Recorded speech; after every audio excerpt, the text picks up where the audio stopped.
ఇక్కడ దేవుడు చెప్పబడుతున్న మాట ఏంటంటే, నీకు దొరికిన వాటిని బట్టి నీకేమై ఉంటుంది అంటే, ఇక్కడ నీకు భద్రత చేసుకుని వారికి దొరికిన అవి జీవమును సర్వశరీరము ఆరోగ్యం. చెడు నీళ్ళు తాగితే ఎవరికైనా ఆరోగ్యం ఉంటుందండి? మంచి వాటర్ ఫిల్టర్ చేసుకుని మంచి వాటర్ తాగడానికి ప్రయత్నం చేస్తారు. ఎందుకు? మన శరీరానికి ఆరోగ్యం.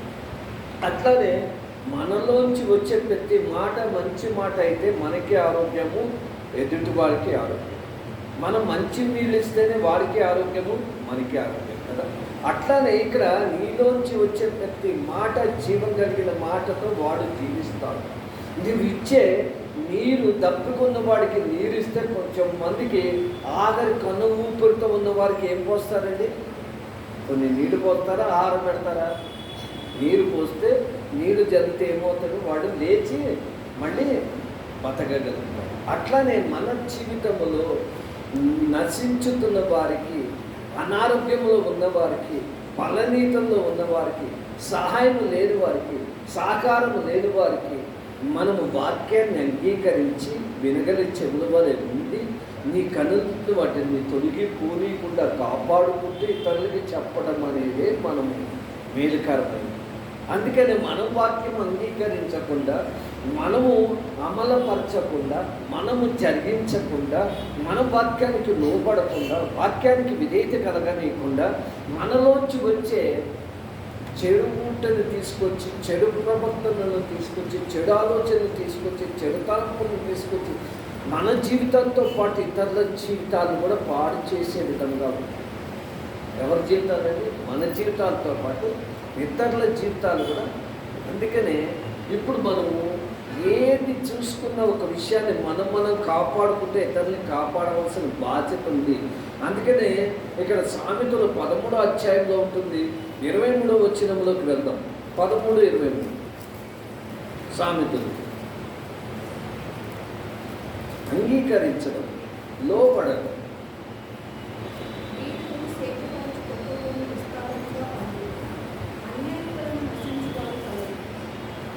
ఇక్కడ ఏముందండి? భయభక్తులు గల వారికి లాభము పొందును కదండి. ఇక్కడ ఏముందండి? ఇక్కడ చూసుకుని అంగీకరించడం 13వ అధ్యాయం 23వ వచనంలో ఏముందండి?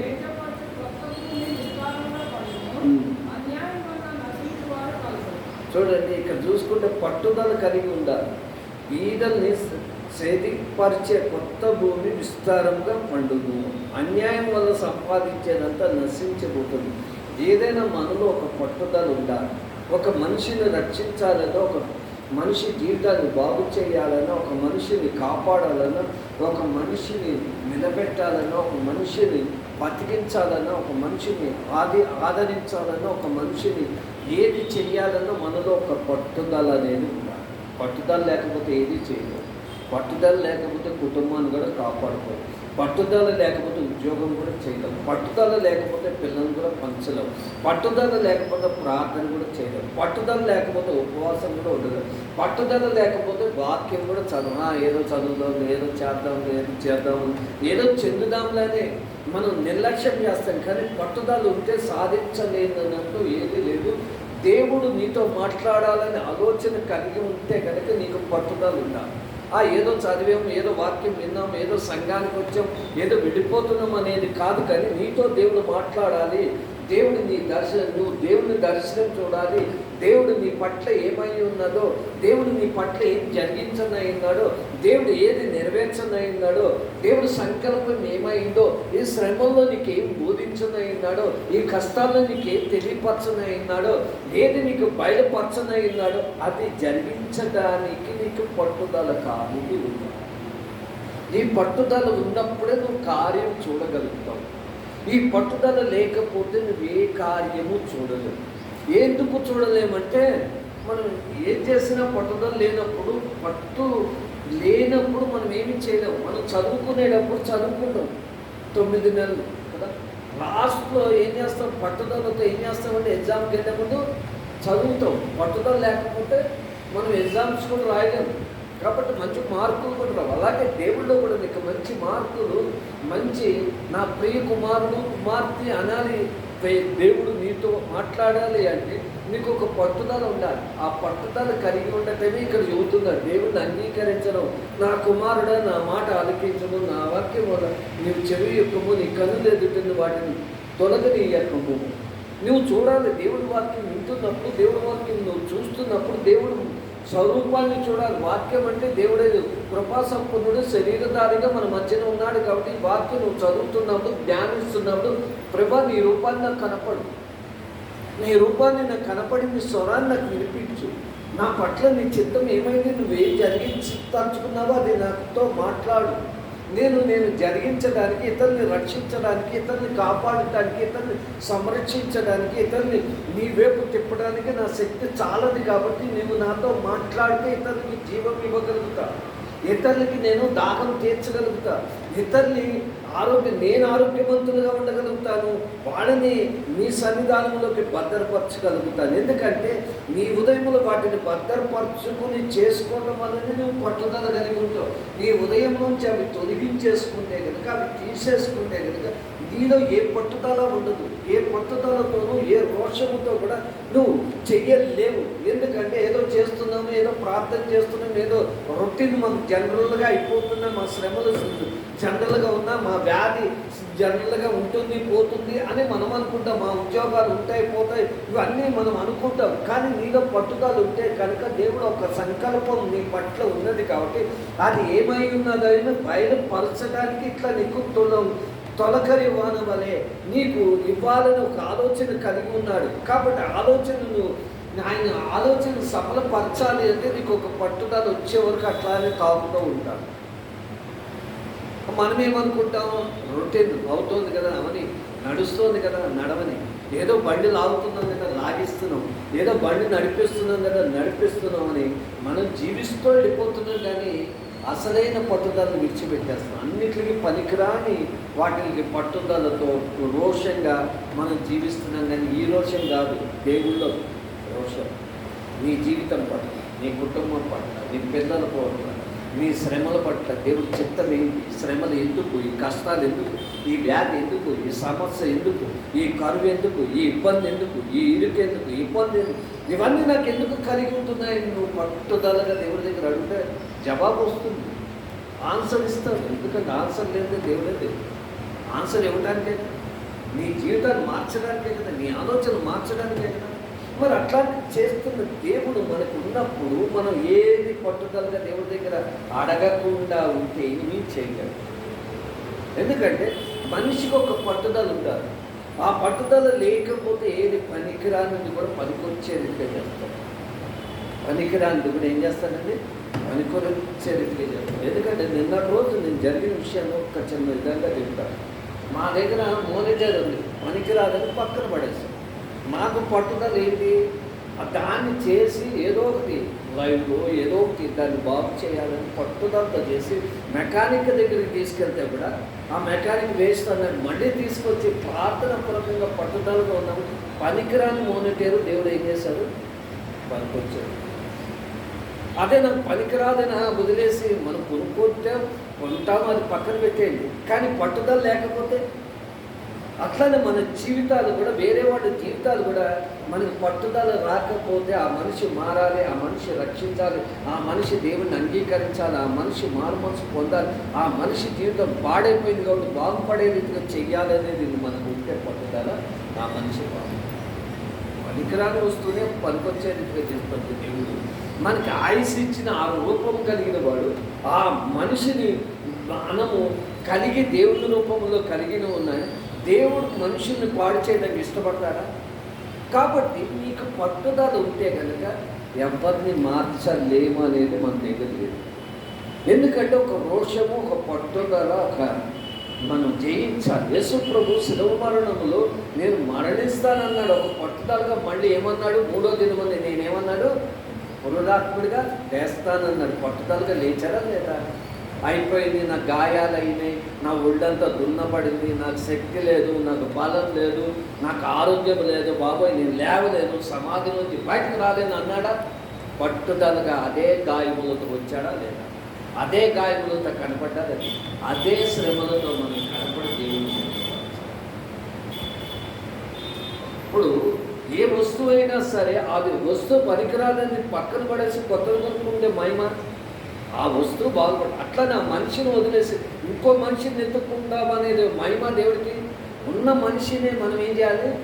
అందుకని ప్రతి విషయంలో పట్టుదల ఎలా వస్తుంది అంటే, నీకు కలిగి ఉండాల్సిందే కానీ ఆత్మ సంబంధమైన జీవం కలిగి ఉంటేనే నువ్వు ఏదైనా చేయగలుగుతావు. అందుకని 11వ అధ్యాయము 9వ వచనం చదువుతుంది. నీకు ఎప్పుడైనా ఇవన్నీ పట్టుదల ఎప్పుడు వస్తుంది అంటే, దేవుడు వాక్యం చదువుతున్నప్పుడు నీలో ఆత్మ సంబంధమైన ఆలోచన ఉండాలి. ఇది దేవుడు చెయ్యగలడు, దేవుడికి అసాధ్యమైనది ఏదీ లేదు.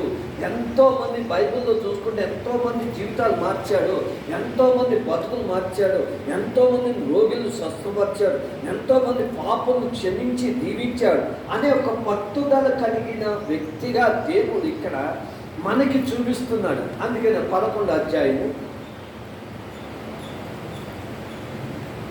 9వ వచనం.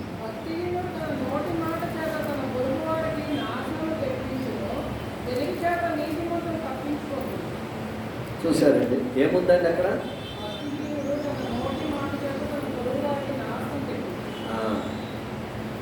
ఇప్పుడు మనం భక్తి పరులమా భక్తిహీనులమా అండి? చెప్పండి. ఇప్పుడు మనం దేవుని జీవం కలిగిన వాక్యం ఉందా లేదా మనలో? దేవుని శక్తిని కలిగి ఉన్నామా? భక్తిహీనుడు ఎలా మాట్లాడతాడంటే తన నోటు మాట చేత తన పొరుగు వారికి ఏం కలిగిస్తాడంటండి? ప్రతి ఒక్కరు పలికే మాట. అది క్రైస్తవుల్లో జీవం కలిగిన గ్రంథం మన చేత పట్టుకొని మనం మోకరించి ప్రార్థించి భక్తిహీనులమైపోతాం. ఏమైపోతామంటే భక్తిహీనులమైపోతాం. భక్తి పరులము పేరుకి, భక్తి పరులం పేరుకి మనం ఉపవాసాలు ఉంటాం, పేరుకి ఎన్నో చెప్పుకుంటాం. కానీ ఇక్కడ దేవుడు ఏమంటున్నాడు?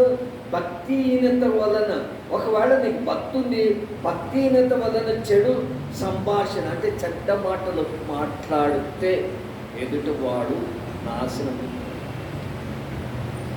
ఎదుటివాడు ఏమైపోతాడంటే, నాశనం చేయటానికి ఉన్నామా బాగు చేయటానికి ఉన్నామా? క్రైస్తవులు మనం నాశనం చేయటానికి బైబిల్ చదువుతున్నామా?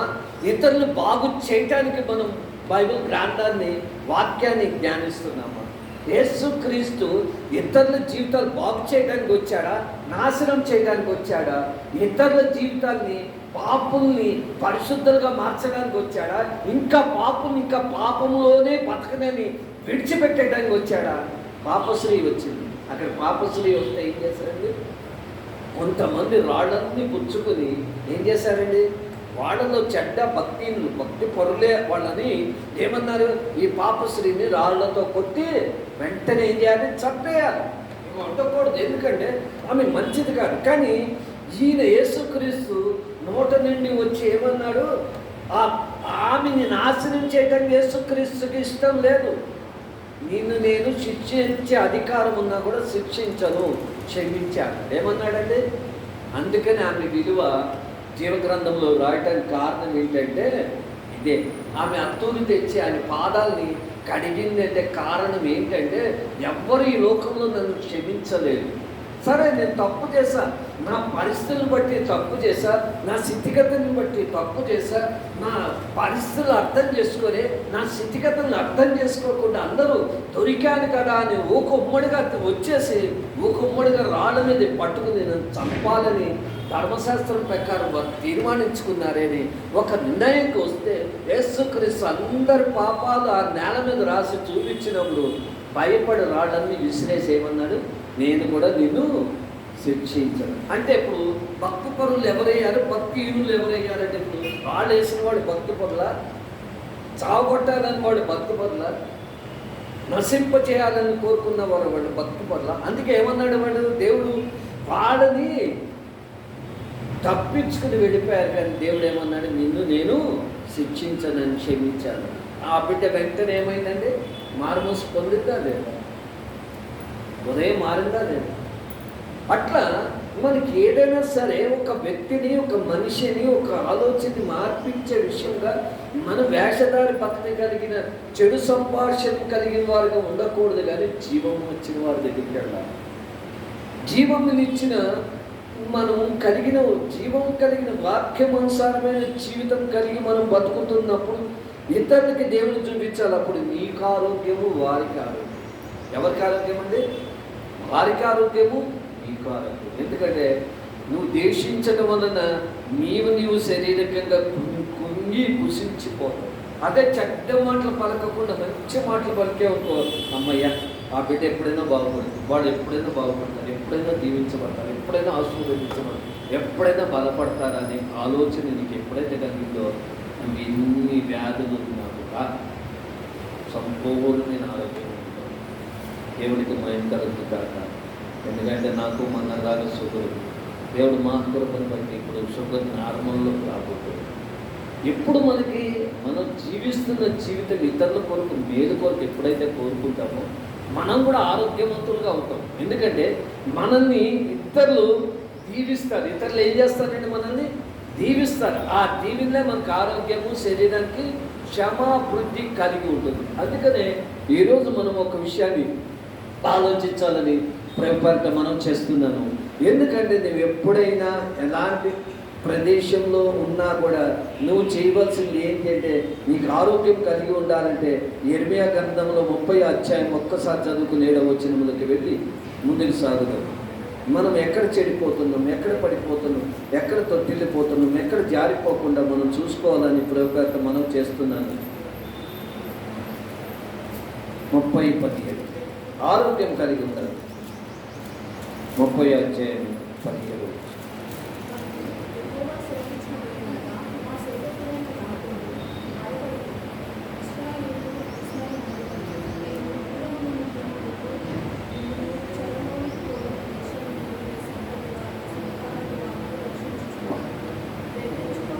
ఇక్కడ ఏమంటున్నాడండి? నీకు పేరు పెట్టి ఉంచున్నాను, అయితే నేను నీకు ఆరోగ్యమును కలగ చేస్తున్నాను, నీ గాయములను మాన్పుతున్నాను. ఇదే దేవుని వార్త. సో ఏమన్నాడండి? నీకు ఆరోగ్యముని కలగ చేస్తానన్నా. ఎందుకు? ఎవరును నేను లక్ష్యపెట్టని సియోనులో నుండి వెలివేయబడిందో, మనల్ని వెలివేయబడి ఉన్నా కూడా. యెర్మయా గ్రంథము 30వ అధ్యాయము 17వ వచనం. ఆరోగ్యం మళ్ళీ మనకు కట్టబడతాం. చెదరగొట్టబడిన వారి దగ్గర నుంచి మళ్ళీ బలపడతాం. చూడండి, అక్కడ ఆ పాపశ్రీ దొరికినప్పుడు దేవుడు మళ్ళీ ఆమెని దీవించి పంపించినప్పుడు ఆమె ఏమైందంటే ఆరోగ్యవంతురాలుగా వెళ్ళిపోయింది, సమాధానంతో వెళ్ళిపోయింది, సంతోషంతో వెళ్ళిపోయింది. అప్పటి వరకు ఆమె బతుకంతా చీకటి బతుకు, ఎలా బతుకుతానో ఏంటి నా బతుకు, నా జీవితం అని. ఆమె ఏం చేసింది? ఆమె ఉదయం మార్చబడింది, మనసు మార్చబడిన తర్వాత ఆమెని దేవుడిని అభిషేకించింది. దేవుడిని ఏం చేసిందండి? అభిషేకించింది. మంచి సువాసన కలిగిన జీవితంగా మారింది. అంటే అక్కడ చూసుకుంటే అనేకులకి ఆమె ఆరోగ్యవంతులుగా కనపడింది. ఆమెను చూడగానే అనేకులకి ఏమైందండి? ఆరోగ్యం వచ్చింది. చూసారండి?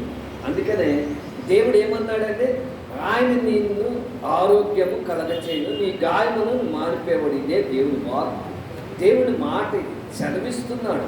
ఎందుకంటే దేవుడు మనలో నివసించడానికి, మన నివాసంలో ఉండటానికి, గుడారంలో ఉండటానికి, చెరసాల్లో నుండి విడిపించడానికి, రప్పించడానికి, నీ పట్టణంలో ఉండటానికి, కృతజ్ఞత కలిగి నువ్వు దేవుని దగ్గర ఉండటానికి, సంతోషం కలిగి ఉండటానికి, మరి చెరసాల నుంచి నిన్ను విడిపించేది ఇవన్నీ కలిగి ఉండటానికి. ఎందుకంటే నిన్ను విడిపించేది ఇతరులు విడిపించాలి, నిన్ను కాపాడేది ఇతరుని కాపాడాలి, నిన్ను సమర్శించేది ఇతరుని సమర్శించాలి, నిన్ను దీవించాడు ఇతరుని దీవించాలి. నీ సంతోషం కలిగి నీ సంతోషం అనేకలకు బాగుపడుతుంది. ఇప్పుడు ఆ స్త్రీ విలువైన అత్తులు తెచ్చింది. ఎందుకు తెచ్చింది? సీక్రెట్గా ఇవ్వచ్చు కదా. పెద్ద యేసుప్రభు ఎక్కడక్కడ ఉన్నప్పుడు ఇవ్వచ్చు కదా. అట్లా ఇవ్వలేదు. ఎక్కడ ఇచ్చిందండి? పబ్లిక్లో భోజనం, విందు భోజనంలో ఏం చేసిందండి? అత్తూరిని తీసుకొచ్చి ఆయన మీద అభిషేకం. అంటే ఆ సువాసన ఎంతమందికి వచ్చిందండి? ఆ విలువైనది, ఆమె ఎంత విలువైనది కూడా లెక్క చేయకుండా దేవుని కొరకు మరి సమర్పించుకుంది అని చెప్పబడింది. అంటే ఏంటి? నువ్వు ఆ విలువైన జీవితాన్ని నువ్వు దేవునికి సమర్పించుకోగలవు. నువ్వు కనుక సమర్పించుకుంటే అనేక జీవితాలకి మాదిరిగా ఉండగలుగుతావు. ఇక్కడ కొన్ని విషయాలు చెప్తాను, నేను ముందుకెళ్తాను.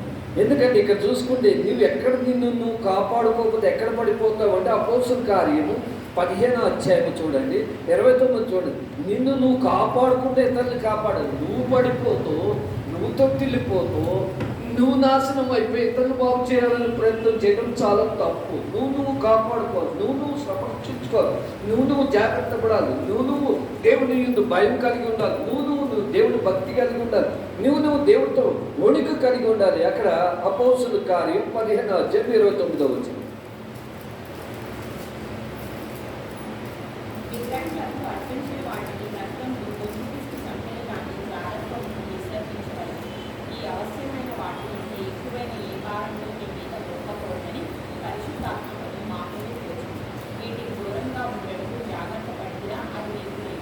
చూసారు, ఎన్నిటిచ్చి నువ్వు కాపాడుకోకుండా వీటిలన్నింటిలో పాలు పొందులై ఇతరులకి బోధించదగినది నువ్వు బస్తురాలు.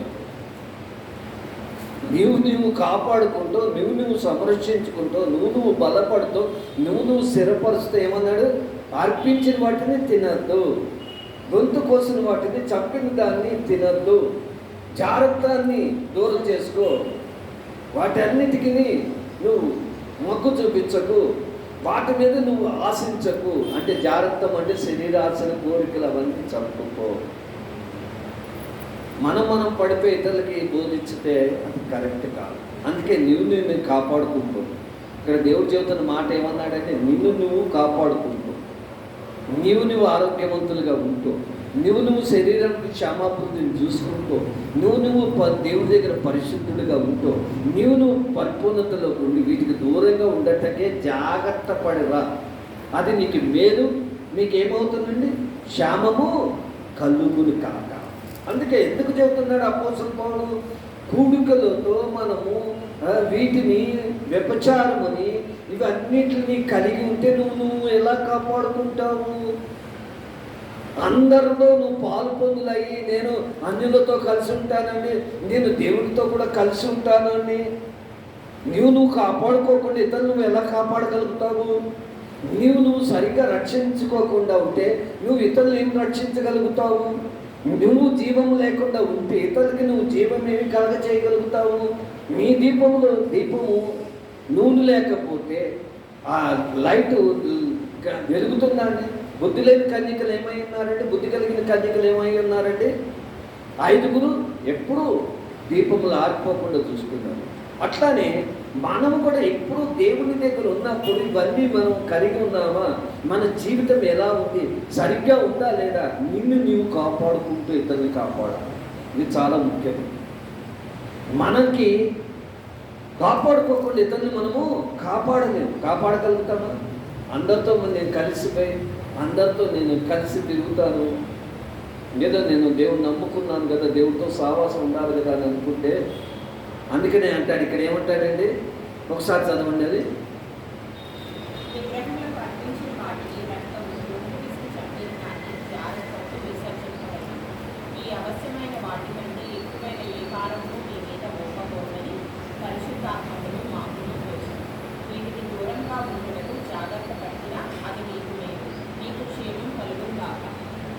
ఇక్కడ ఏమంటుందంటే, పరిశుద్ధాత్మ మీకును తోడుగాను వీటికి దూరంగా ఉండటకు జాగ్రత్త పడి ఉండాలి. పై వాటికి దూరంగా ఉండండి. పరిశుద్ధాత్మకి ఏమై ఉండాలండి? దగ్గరగా ఉండటం. అంటే నువ్వు కాపాడుకోడు. పరిశుద్ధాత్మతో నువ్వు నింపబడి ఉంటే కనుక నువ్వు కాపాడుకోగలుగుతావు. అందుకే లోకాసు వార్తలో చదువుకుంటే నీకు 6వ అధ్యాయం 45వ వచనంలో మన నోటప్పటి నుంచి వచ్చేది ఎలాంటిది అంటే, మంచి నోటి నుంచి వచ్చేది ఏమిటి అంటే, లోకాసు వార్త 6వ అధ్యాయము 45 6:45.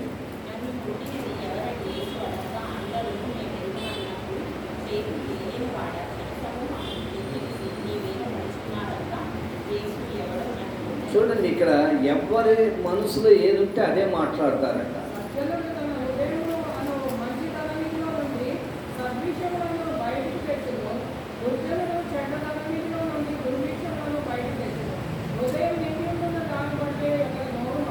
చూసారండి, ఇక్కడ ఏముంటుంది?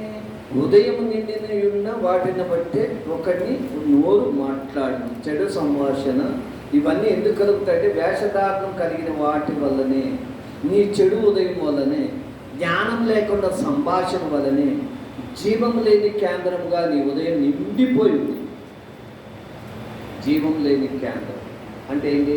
ఇప్పుడు నేను నీళ్ళ గురించి చెప్పా కదండి, బాగుంది, ఉంది, అక్కడ బోరింగ్ ఉంది, అక్కడ ఏమన్నీ ఉన్నాయి. అక్కడ కేంద్రంగా నువ్వు శుభ్రం చేయలేదనుకోండి, మురికి నీళ్ళన్నీ అందులోకి వెళ్తాయండి, బావిలోకి వెళ్తాయి.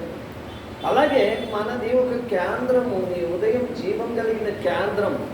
నువ్వు సరిచేసుకోకపోతే ఆ చెడువన్నీ నీలో ప్రవేశించుతాయి. ఎందుకంటే పరిశుద్ధాత్మతో నువ్వు కలిసి జీవించడమే మేలు. అందుకని ఇక్కడ వాక్యము అంటున్నాడుగా, నా కుమారుడా నా మాట విని ఆలకించుము, నా వాక్యము నీ చెవిని ఒక్కని పెట్టుకో, నీ కన్నులు ఎదుటిని వాటిని తొలగిపోనికము, నీ ఉదయం ముందు భద్రపరచుకో, నీవు కంచి వేసుకుని భద్రపరచుకో. నీ నీళ్ళని నువ్వు భద్రపరచుకుంటేనే నీకు ఆరోగ్యం. నీ నీళ్ళని నీవు భద్రపరిచి ఇతరులకు ఇస్తేనే ఆరోగ్యం. నీ నీళ్ళని నీ కలుషం చేసుకుని ఆ నీళ్ళు ఇస్తే ఇతరులకు ఆరోగ్యమా? వ్యాధులే కదా. చాలామంది వింటూ ఉంటాం కదా, నీళ్ళల్లో మరి డ్రైనేజీ నీళ్ళు కలిసాయి అన్నప్పుడు ఏమవుతుంది, ఎంతోమంది హాస్పిటల్ ఫాలో అవుతారు కదా. అట్లానే మనలోంచి వచ్చే మాట జీవం కలిగింది కాబట్టి నీలోకి ఏది చెడు సంభాషణ వెళ్ళకూడదు, నీలోకి ఏది చెడు ఆలోచన వెళ్ళకూడదు, నీలోకి ఏది చెడు తలంపు వెళ్ళకూడదు, నీలోంచి చెడు మనసు రాకూడదు, నీలోంచి చెడు చూపు రాకూడదు, నీలోంచి చెడు ప్రవర్తన రాకూడదు. నీలోంచి చెడు ఏది కలిగి ఉండకపోతే నీ ఉదయం నిండుకున్న వాటిని బట్టే మాట్లాడతావు. నీ ఉదయం జీవం కలిగిన మాటలు ఉంటే అదే మాట్లాడతావు. జీవం లేని మాటలు ఉంటే శపిస్తావు. ఎప్పుడు నాశనం అయిపోతారో, ఎప్పుడు పాడైపోతారో, ఎప్పుడు వీరు వీరు వీరు వీరు వీరు మనం పడుతుంటాం. నీ ఉదయం దేవుని నిండి ఉంటే, దేవుని శక్తి నిండి ఉంటే, దేవుని బలం నిండి ఉంటే, దేవుడి ఆత్మతో నువ్వు నింపబడి ఉంటే, దేవుడి కార్యాలన్నీ నువ్వు చూడగలుగుతావు, ఇతరులకి నింపగలుగుతావు. అదే నా సామెతలు 4వ అధ్యాయము 24వ వచనంలో ఏమన్నాడు? మూర్ఖుడు మాట నోటికి రానియకము, పెదవుల నుండి కుటుంబం వల్లే మాటలు రానియకము. ఎందుకంటున్నాడు దేవుడు? ఇక్కడ చెడు సంభాషణ విడిచిపెట్టండి. ఎప్పటికైనా చెడు సంభాషణ విడిచిపెట్టండి. ఎలాంటి వారి మీద అయినా చెడు సంభాషణ మాట్లాడదు, చెడు ప్రవర్తన చెయ్యద్దు, వారి మీద చెడు ఆలోచన కలిగి ఉండద్దు. వారిని పుట్టించిన దేవుడు, వారిని బతికించిన దేవుడు, వారిని క్షమించేది దేవుడు, వారిని ఆశీర్వదించేది దేవుడు, వాళ్ళని ఆరోగ్యవంతులుగా చేసేది దేవుడు, వాడిని మరి చెడు ఆలోచన నుంచి విడిపించేది దేవుడు. అన్నిటి నుంచి దేవుడు చేయగల వాడు ఒక్కడే. కాబట్టి చెడు సంభాషణ విడిచిపెట్టండి, జీవం కలిగిన వాక్యాన్ని పట్టుకోండి, పలకండి. ఏం పలకాలి? జీవం కలిగిన మాటలు మన నోట మంచి ఎప్పటి నుంచి వస్తాయో అప్పుడు అనేక జీవితాలు బాగుపడతాయి. అందుకని ఆ స్త్రీని దేవుడు ఏమన్నా పలికాడా? చెడు మాట పలికాడా? వాడు చెప్పినట్టే నీకు కూడా శిక్ష చేయాలి అన్నాడా? నిన్ను కూడా నేను శిక్షిస్తా అన్నాడా? నేను కూడా ఒక రాయి తీసుకుని కొడతానన్నాడా? ఇంకా నువ్వు ఈ ప్రపంచంలో పనికిరాని మనిషివి అన్నాడా? ఏమన్నాడు? ఇంకెన్నడూ వాటి జోలికి వెళ్ళకు అని క్షమించి వదిలాడు. అంటే ఆయన కేంద్రంలో వీళ్ళందరూ చెప్పిన మాటలు చెవులకు చొచ్చుకుపోవాలి, కానీ ఇవన్నీ చొచ్చుకుపోకుండా ఆయన కాపాడుకుని తండ్రి స్వరాన్ని విన్నాడు. ఆయన ఏమన్నాడంటే తండ్రి స్వరాన్ని విని వెంటనే ఆమె క్షమించి విడిచిపెట్టాడు. శిక్షించడానికి దేవుడు పరలోకం నుండి రాలేదు, శిక్షించడానికి పరలోకం నుండి రాలేదు, రక్షించడానికి వచ్చాడు. నువ్వు గతములో అనేకుల్ని శిక్షించడానికి ఉన్నావు, కానీ నువ్వు మరి ఎప్పుడైతే మారుమనసు పొంది బాప్తిజం రక్షణ తీసుకున్నావో అప్పుడు నీవు పరలోకం నుంచి వచ్చినట్టే. తల్లి గర్భం నుండి వచ్చావు ఒకసారి, రెండోసారి ఎలా వచ్చాము? మనము దేవుణ్ణి మన ఆత్మానుసారమైన జీవితం కొరకు ఎప్పుడైతే బాప్తిజం ట్యాంక్లో పుట్టావో మళ్ళీ నూతనమైన జన్మించావు, నూతనమైన జన్మ నీకు ఇచ్చాడు. అంటే ఇప్పుడు మనం దేవుని పోలిన జీవం వాక్యము కలిగిన వారుగా జీవిస్తే కనుక మన జీవితాలు అనేకులకు ఆరోగ్యంగా కలిగి ఉంటాయి. హల్లెలూయా. ఈరోజు మనము మూర్ఖమైన మాటలు, మూర్ఖమైన ఆలోచనలు, మూర్ఖమైన తలంపులు, మూర్ఖమైన ప్రవర్తనలు, మూర్ఖమైన తలంపులు తీసేసి దేవుడి చేతులకు అప్పచెప్పడం. ఎవరినైనా దేవునికి హస్తములకు అప్పచెప్పి విడిచిపెట్టి ప్రభు ప్రభు నీ చిత్తం ఏమైందో, అప్పుడు నీకు ఆరోగ్యం, ఇతరులకు ఏమవుతుందండి? ఆరోగ్యం. అందుకనే ఎప్పుడైనా సరే మనం అనారోగ్యంగా ఉన్నామంటే మనలో ఎవరిలో మగమని ఏదో ఒక దేశిస్తడమో, లేకపోతే మనలో ఏదో ఒక ఆలోచన ఉండేది. అంటే చాలామంది అనుకుంటారు బెంగ్ కానీ, లేకపోతే ఒకరి గురించి ఆలోచిస్తే ఏమవుతుందండి? మనలో వీక్నెస్ అయిపోతుంది. అందుకని మనం ఎప్పుడైనా సరే దేవుని హస్తములకు అప్పచెప్పినప్పుడు దేవుడు సకలమైన ఆరోగ్యములు మనం కాపాడుకుంటాం. మనం ఎప్పుడు కాపాడుకోలేదు.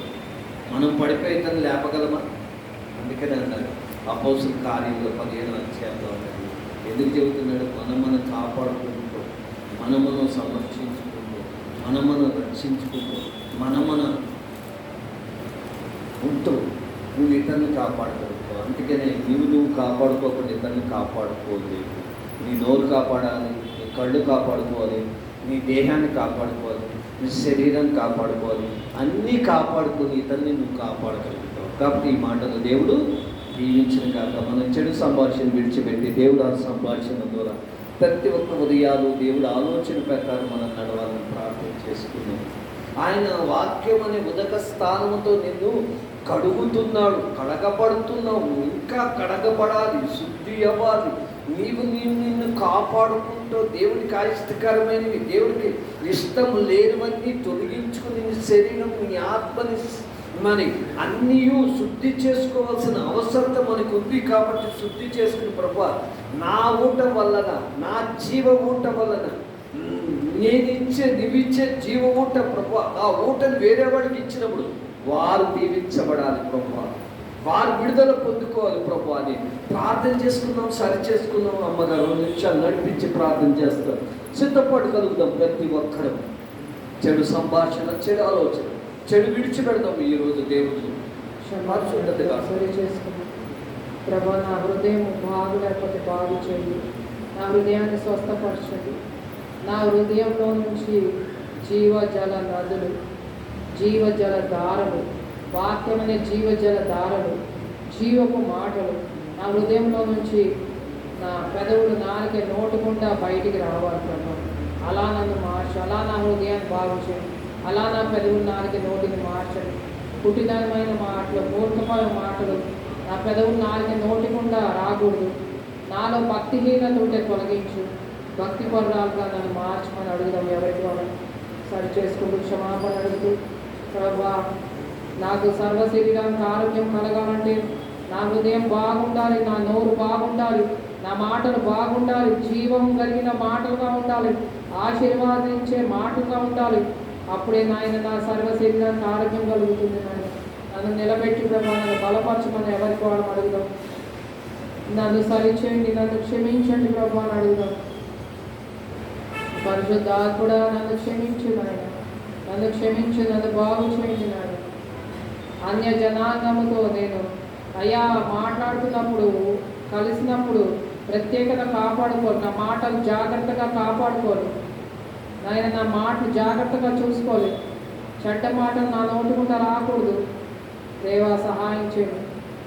నా హృదయం మంచి ధననిధిలాగా నాయన మార్చమని అడుగుతూ మీ ప్రార్థన ముగించుకుని నాతో ఏకీభవించవలసిందిగా మనం చేస్తాం. స్తోత్రం నాయన, వందనాలు, హృదయతాస్థితులు చెల్లించుకుంటున్నాను. ఉదయకాల సమయంలో దేవా నాయన ఆరాధనలో నువ్వు ఆది నుంచి అంతవరకు పరిశుద్ధాత్మ ఘనంగా మహిమకరంగా నువ్వు జరిగించిన మొదటి ఆరాధన బట్టి, నడిపించిన ప్రతి ఒక్క బిడ్డకు బట్టి వందనాలు చెల్లించుకుంటున్నాను. వాక్యంలో అనేక విషయాలు మాతో మాట్లాడుతూ వచ్చిన దేవుడు ఇది వదిలేసేవారు కాకుండా మా హృదయాన్ని వాక్యాన్ని పట్టుదలతో పట్టుకునే హృదయాలుగా మా హృదయాన్ని మార్చి నీ నామం తెచ్చుకోండి. వచ్చిన బిడ్డలందరూ రేపైనా ఆశీర్వదించి దీవించి, ఎవరెవరు ఏ అవసరాలతో వచ్చారు, ఏ సమస్యలతో వచ్చారు, ఏ చింతన బాధలతో బలయంతో వచ్చారు, వాటన్నిటి నుంచి విడిపించి సమృద్ధి దయచేసి, ఆరోగ్యం దయచేసి, ఆశీర్వాదాలు దయచేసి నీ నామాన్ని మాయం తెచ్చుకోమని జరగబోయే 2 ఆనందం 3 ఆనందం కూడా నీ చేతికి అప్పచెప్తున్నాను. ఆది నుంచి అంతవరకు పరిశుద్ధాత్మ ఘనంగా మహిమకరంగా మీరే జరిగించారు. నీ నామాన్ని మహిమ తెచ్చుకోమని మిగతా ఆయన అయ్యా నాయన జరగబోతున్న 2 ఆరాధనలు కూడా మహిమకరంగా జరిగించి నామా మహిమ తెచ్చుకోండి.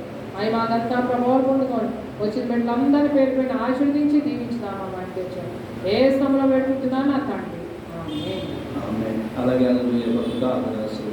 మన తండ్రి దేవుని ప్రేమలు, మన ప్రభు యేసు క్రీస్తు పరిశుద్ధాత్మ నిన్ను సావసం సదాకాలంలో తోడుండి మరొకసారి మనం అందరం కలుసుకునేది ఆయన కృపాక్షేమమనే ఆరోగ్యాన్ని మనకు దయచేసి దీవించును కాక.